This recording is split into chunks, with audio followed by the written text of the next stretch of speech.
Olá, alunos, tudo bom? Sou o professor Cássio e vamos para mais uma aula da nossa disciplina de modelagem e inferência estatística. Na nossa aula de hoje, nós vamos continuar no nosso módulo 3 sobre ajuste de modelo. Só que agora, nessa unidade, nós vamos ver sobre transformações de variáveis e sobre o problema da multicolinearidade. Tudo bem? Então, vamos recapitular aqui aos poucos o que nós vimos até então na nossa disciplina. O grande foco dessa nossa disciplina é a análise de regressão, que é quando a gente tem duas variáveis quantitativas, pelo menos duas variáveis quantitativas, e quando a gente tem o objetivo de estimar uma variável, que nós chamamos de variável resposta, certo? Que é a nossa variável y, em função de uma ou mais de uma variável explicativa, certo? Se nós tivermos, por exemplo, uma variável explicativa, nós estamos trabalhando com um modelo de regressão simples. Se nós tivermos pelo menos duas variáveis explicativas, nós temos aqui agora a regressão linear múltipla. Tudo bem? O pressuposto inicial necessário para trabalhar com a análise de regressão é verificar se realmente existe uma correlação linear, se eu estou interessado na regressão linear, tudo bem? Mas lá na frente, a gente vai verificar outros tipos de modelo de regressão não lineares. Mas por enquanto estamos focando na regressão linear, tudo bem? Então, nós vimos que nós temos o coeficiente de correlação de Pearson, que ele vai medir essa intensidade, dessa força dessa relação linear. E se a gente tiver uma correlação relativamente boa, forte, né, entre essas duas variáveis quantitativas, a gente pode estar realizando o modelo de regressão linear. Só que nós vimos também que não basta apenas fazer esse ajuste estatístico. Não basta apenas pegar as informações, rodar no computador, gerar o modelo matemático, gerar esse modelo estatístico e correr para o abraço. Não, a gente não pode fazer isso. Por quê? Porque a gente precisa validar esse modelo. Então, nós vimos que todo modelo estatístico de regressão linear é necessário passar por três pressupostos. É necessário a validação de três pressupostos. Primeiro, independência dos resíduos, lembrando que os resíduos nada mais é do que a diferença entre o valor observado, aquele valor que nós coletamos nas observações, menos o valor esperado, que é aquele valor da variável resposta da nossa função do modelo de regressão. Tudo bem? Então, é necessário que esses resíduos, que essa diferença, ela seja independente entre si, ou seja, sejam coletados em unidades experimentais ou unidades observacionais diferentes. É isso que a gente precisa. Nós vimos também que é necessário a homocedasticidade do modelo. Ou seja, se a variável resposta possui uma variância constante para todos os valores possíveis de x, para todos os valores possíveis da nossa variável preditora. Então, se o modelo tiver essa variância constante para todos os valores de x, beleza, passamos por mais um pressuposto. Nós vimos também que existem duas maneiras de identificar se esse pressuposto ele é atendido ou não, por uma análise gráfica e por meio de testes de hipótese. Tudo isso nós vimos nas aulas anteriores, tudo bem? E por último, é necessário que esses resíduos tenham uma distribuição normal de probabilidade. Tudo bem? Então, novamente, existem técnicas estatísticas apropriadas para verificar se realmente esses resíduos possuem uma distribuição normal de probabilidade. Por que eu estou repetindo essa parte? Por que será que eu estou refazendo essa parte? Porque nem sempre esses pressupostos eles vão ser atendidos. Tá, beleza, professor. Então, se um pressuposto não for atendido, quer dizer que eu não vou conseguir interpretar, não vou conseguir utilizar esse modelo matemático, esse modelo estatístico. O que eu faço aqui agora? A estatística tem algumas técnicas justamente para transformar esse modelo matemático, para transformar as informações, mudar algumas informações de tal modo que o modelo final, aí sim, ele possa ser utilizado. Tudo bem? E é justamente o tema da nossa aula de hoje: transformação de variáveis. Tudo bem? Então vamos lá. Vamos relembrar aqui inicialmente, novamente, algumas suposições. Primeiro, os erros do modelo têm uma média zero. Lembra lá que nós vimos que a esperança dos resíduos é igual a zero? Beleza. E possui uma variância constante. Isso nós vimos. Esses erros também têm uma distribuição normal de probabilidade. Tudo isso a gente está partindo desse pressuposto. Tudo bem? E por último, a forma paramétrica estabelecida para o modelo está correta. Tudo bem? Tranquilo? Então, a gente supõe que todo modelo de regressão tem essas três suposições, certo? Só que olha só, como falei anteriormente, nem sempre esse modelo de regressão, seja linear simples, seja linear múltiplo, não vai importar para a gente, às vezes ele não vai ser adequado. Ou seja, algumas dessas suposições, algum desses pressupostos não será atendido. Então, o que a gente precisa fazer?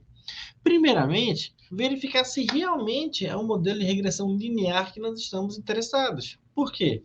Porque o modelo linear, conforme vistos anteriormente, ele é passível de uso se existe uma relação linear. Ora, se eu vejo, por exemplo, um diagrama de dispersão que claramente os dados não se comportam de uma maneira linear, por que eu vou aplicar um modelo de regressão linear? Não é verdade? Mas vamos supor que eu quero bater o pé, eu quero porque quero, independentemente do modo como os dados estão dispersos, seja por uma maneira não linear ou qualquer outra maneira, eu quero fazer um método de regressão linear.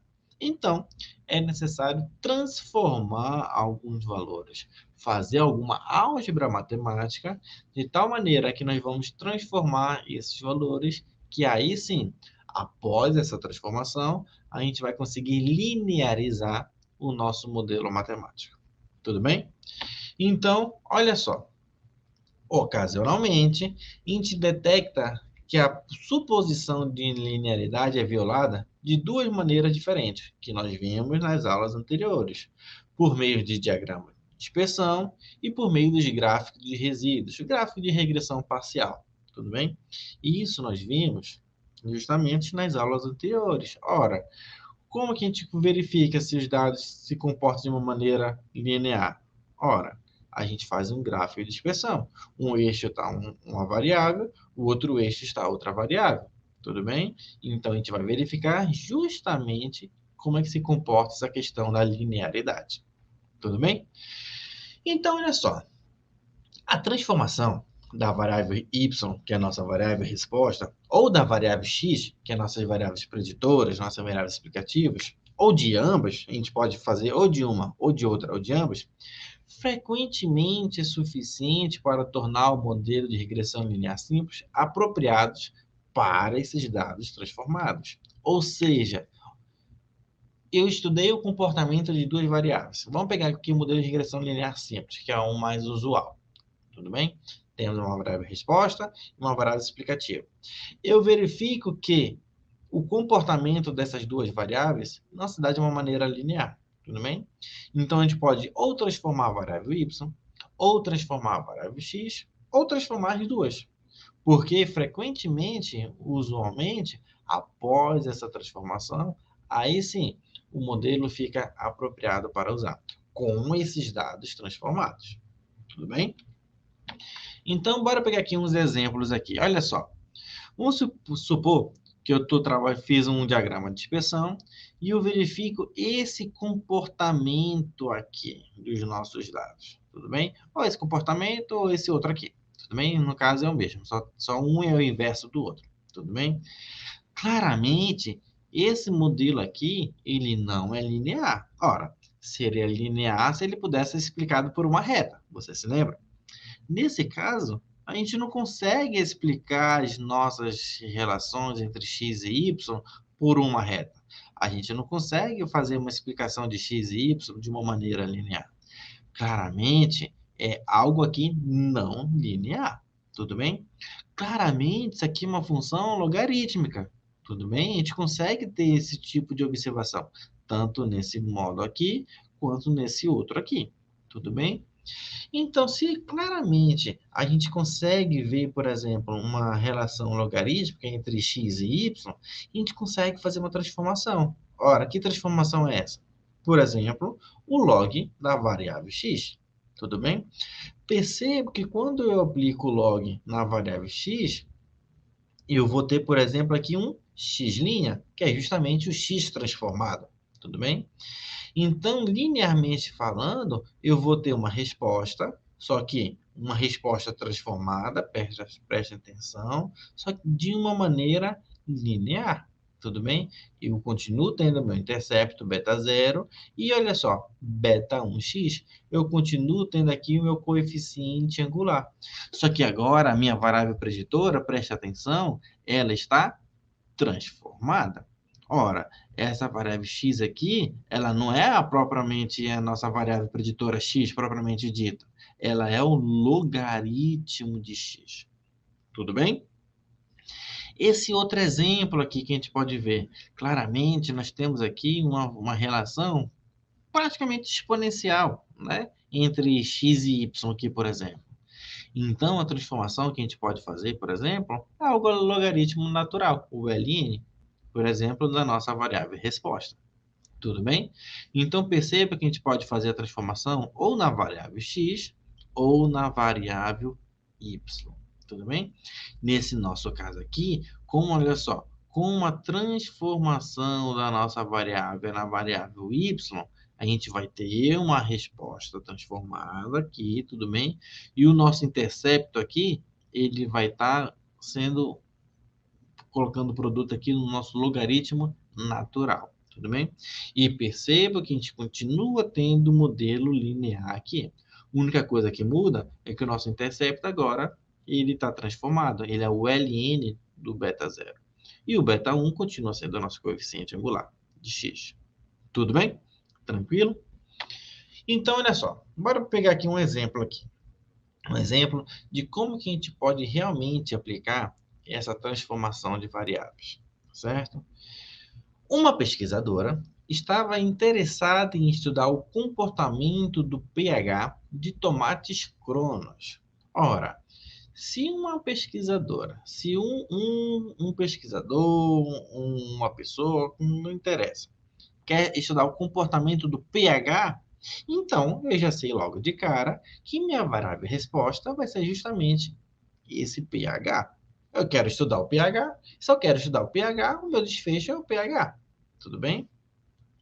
Então, vamos continuar. Está interessado em estudar o comportamento do pH, inteiros, minimamente processados, submetidos ao tratamento vácuo durante 22 dias de estocagem.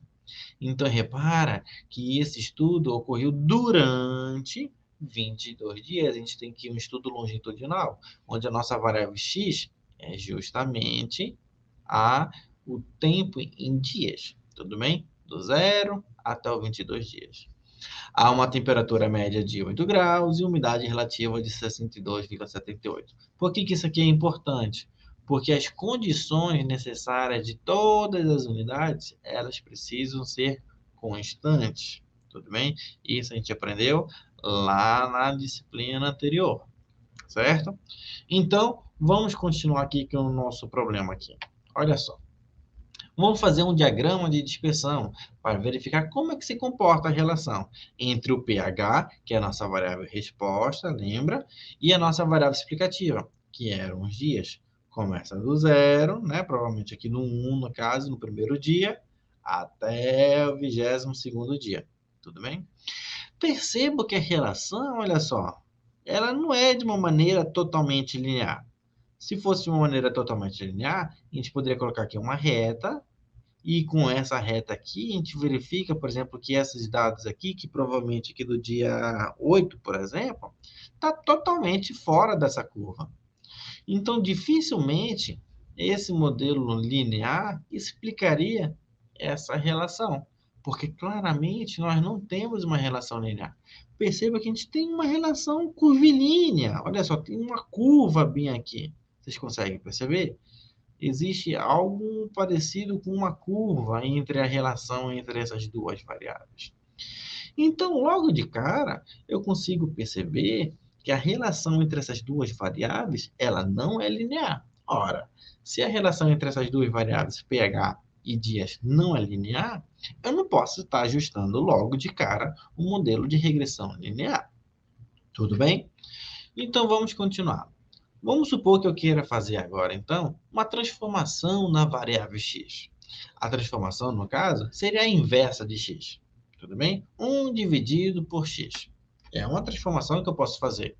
Eu vou verificar como é que se comporta a relação entre essas duas variáveis, entre o pH e agora a inversa da variável x. Olha só como é que ficaria. Percebam que ainda continua de uma maneira curvilínea, olha só. Uma reta seria se fosse assim, ó, uma reta. Percebo que esses dados aqui estão relativamente longe da reta, tudo bem? E o que a gente percebe também que a variabilidade nos diferentes níveis de x continua constante, ela não mudou. Lembra lá do pressuposto de variância constante? A gente não pode ter uma grande variabilidade nas variáveis resposta em função dos valores de x. Ela continua aqui constante, tudo bem? Então, eu já sei aqui, por exemplo, que essa transformação, 1 dividido por x, não foi o suficiente para linearizar essa relação, certo? Então, a gente precisa fazer alguma outra transformação na variável explicativa. Que 1 sobre x não deu certo, tudo bem? E olha só, agora eu vou fazer a transformação do log de x, tudo bem? Quando a gente faz essa transformação de log de x, olha como ficou. Lembrando que aqui a gente continua tendo a nossa variável resposta e a nossa variável preditora não é mais dias, não é a nossa variável x. Agora a nossa preditora é o x transformado, no caso, o log, tudo bem? E olha só o que aconteceu quando a gente aplica o log na variável x. Ela linearizou, tudo bem?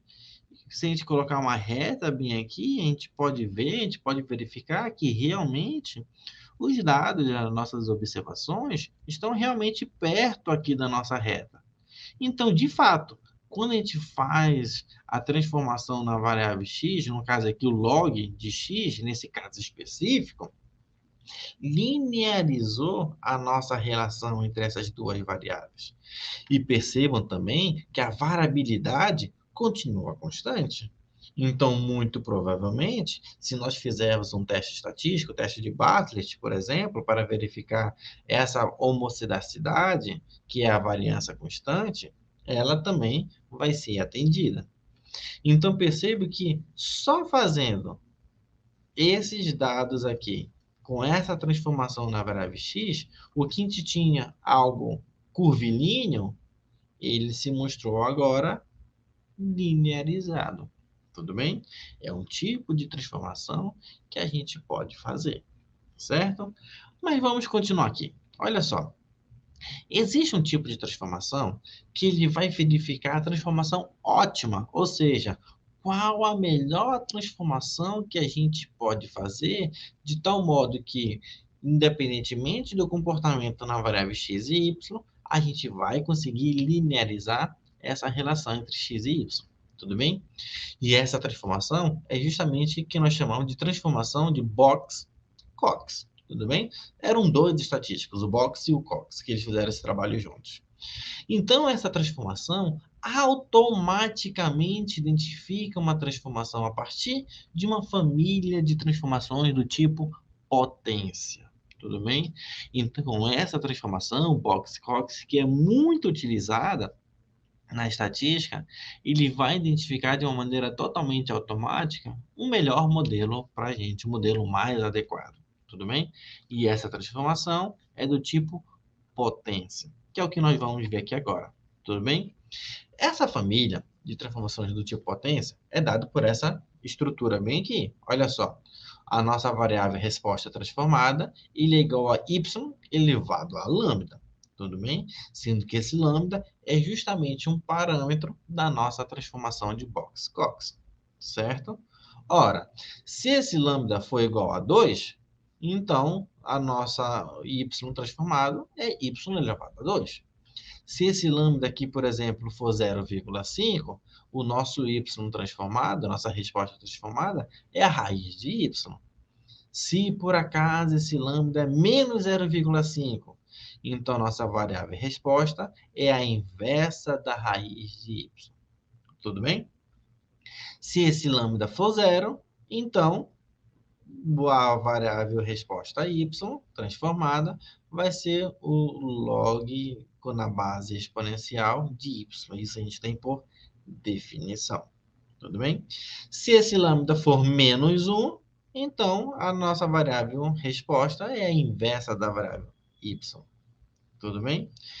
Se esse lambda for 1, o que acontece? Nenhuma transformação é necessária, porque se lambda for 1, a variável resposta transformada vai ser y elevado a 1, que é o próprio y. Tudo bem? Então, se y for igual a 1, nenhuma transformação ela é necessária, certo? Então, esse modelo de regressão, com erros normais, com a variável resposta, vai pertencer à família de transformação do tipo potência. Tudo bem? Então, repare que o y transformado aqui, do tipo potência, ele vai ser linear aqui, tudo bem? Só que ele vai ter essa estrutura bem aqui, justamente por conta da potência. Tudo bem? Isso para lambda diferente de zero e dessa estrutura aqui quando lambda for igual a zero. Perceba que nós temos aqui justamente o log na base 10, o logaritmo natural, ln. Tudo bem? Então, a gente vai ter essa estrutura bem aqui para a nossa variável resposta transformada. Certo? Tudo bem? Então, olha só. A gente vai tentar selecionar de uma maneira computacional diferentes valores para esse lambda. E a gente vai ajustar os modelos usando essa variável resposta transformada, tudo bem? E a gente vai selecionar a transformação lambda tal que a soma de quadrados do resíduo seja considerado mínima. Por isso que ele vai encontrar para a gente o nosso modelo mais adequado, porque ele vai tentar achar o valor de lambda que vai ser de tal maneira que a soma dos quadrados do resíduo seja considerada mínima, ou seja, o menor erro possível. Consequentemente, a gente teria o nosso melhor modelo possível. Tudo bem? Qual o objetivo? Vamos pegar aqui um exemplo aqui, tudo bem? O objetivo desse exemplo aqui: estimar o volume de uma árvore em pé a partir de medidas mais facilmente obtidas. A gente sabe que, por exemplo, medir o volume de uma árvore não é uma tarefa muito fácil, tudo bem? O que a gente pode fazer então? Por meio de medidas mais fáceis de se obter, por exemplo, vamos supor, o diâmetro de uma árvore, a altura de uma árvore, por meio dessas variáveis que são mais fáceis de se obter, a gente consegue estimar o volume de uma árvore em pé, tudo bem? Então, olha só, nossa variável resposta vai ser o volume da árvore em pés cúbicos, tudo bem? Essa é a nossa variável resposta. E as nossas variáveis preditoras, no caso, vão ser duas: diâmetro da árvore em polegadas, a 4 pés e 6 polegadas acima do solo, mais ou menos é na altura do peito, tudo bem? Esse diâmetro. E a segunda variável explicativa, x2, a altura da árvore também em pés. Então, perceba que o objetivo aqui é tentar estimar o volume em função do diâmetro e da altura. Tudo bem? Vamos continuar aqui. Olha só como é que se comporta a relação entre entre a variável resposta volume e a altura das árvores, por exemplo. Percebam que existe uma maior variabilidade para os valores maiores de altura. Como assim? Percebam que o volume, a nossa variável resposta, começa a ter uma maior variabilidade à medida que aumenta a altura. Para valores menores de altura, percebam uma pequena variabilidade.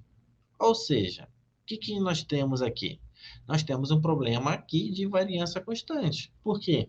Porque claramente a variabilidade nas menores alturas é diferente da variabilidade no volume nas maiores alturas das árvores. Tudo bem? Ora, se a gente tem um problema na variância constante, quer dizer que nós temos então um problema justamente em uma das pressuposições do nosso modelo de regressão. Tudo bem? Então, eu vou querer aplicar a transformação de Box-Cox justamente para verificar um modelo ótimo que aí sim eu vou ter uma variância constante. Tudo bem? Percebam que eu posso ter aqui vários valores aqui de lambda, tudo bem? E para cada um desses valores de lambda, o que eu vou ter? Eu vou ter a soma de quadrados de resíduo. Lembra qual é o objetivo da transformação de Box-Scott? Ele vai tentar minimizar a soma de quadrados do resíduo. Porque quanto menor a soma de quadrados do resíduo, mais próximas às minhas observações vai estar da minha função de modelo de regressão. Tudo bem? Então, por exemplo, para lambda igual a menos 1, eu tenho essa soma de quadrados aqui, 4.200. Para lambda igual a menos 0,3, eu vou ter 3.324. Para lambda igual a 1, por exemplo, 5.204,9. Perceba que quando lambda é igual a 1, nenhuma transformação é necessária, vocês se lembram? E é justamente a que possui a maior soma de quadrados do resíduo. Então, claramente, fazendo alguma transformação, vai ajudar no meu ajuste do modelo. Tudo bem? O que a gente consegue verificar aqui? A gente consegue verificar que, usando essa transformação de Box-Cox, um melhor valor está aqui próximo do valor de menos 0,2, olha só. Por volta entre menos 0,3 e menos 0,10. Vocês concordam comigo? Algo por aqui está ocasionando uma menor soma de quadrados do resíduo. Olha só, a soma de quadrados do resíduo é aproximadamente estável na faixa entre 0,3, menos 0,3 e 0. Vocês conseguem verificar aqui? Olha só, muda muito pouco a soma de quadrados do resíduo. Ora, se a transformação de Box-Cox quando y igual a zero é só o log natural da variável resposta, então, se o zero está incluso nesses menores valores aqui possíveis, nós vamos utilizar essa transformação logarítmica. Tudo bem? Por quê? Porque ela tem uma mais fácil interpretação. É só o log natural. Então, se eu aplicar uma transformação do log natural na minha variável resposta, a gente consegue o melhor modelo ajustado. Percebam que a transformação de Box-Cox dá uma direção no sentido do melhor modelo. Ele pode dar ali o valor ótimo, ok, ele pode dar o valor ótimo de valor lambda, só que ele pode dar um sentido de quais valores a gente pode utilizar. Ora, se a gente pode utilizar uma transformação que tem uma interpretação mais fácil, mais usual, por que não utilizar? Tudo bem? Então, essa transformação de Box-Cox ele vai dar uma direção na escolha do melhor tipo de transformação que a gente pode fazer. Tudo bem? Dessa forma, então, todos os pressupostos eles serão atendidos. Independência dos resíduos, variância constante, normalidade dos resíduos. Tudo bem? A transformação de Box-Cox garante a validação desses pressupostos. Então, se eu tenho problema em alguma dessas pressuposições, ou sobre a linearidade, ou sobre algum dos pressupostos, eu posso fazer uma transformação ou na variável resposta, ou na variável explicativa, ou nas duas também. Tudo bem? De tal maneira que após essa transformação, o modelo vai ficar adequado. Certo? Tudo bem? Tudo essas informações que nós vimos na nossa aula possuem nessas referências aqui, que possuem lá na nossa biblioteca. E para vocês, meus alunos, bons estudos para todos.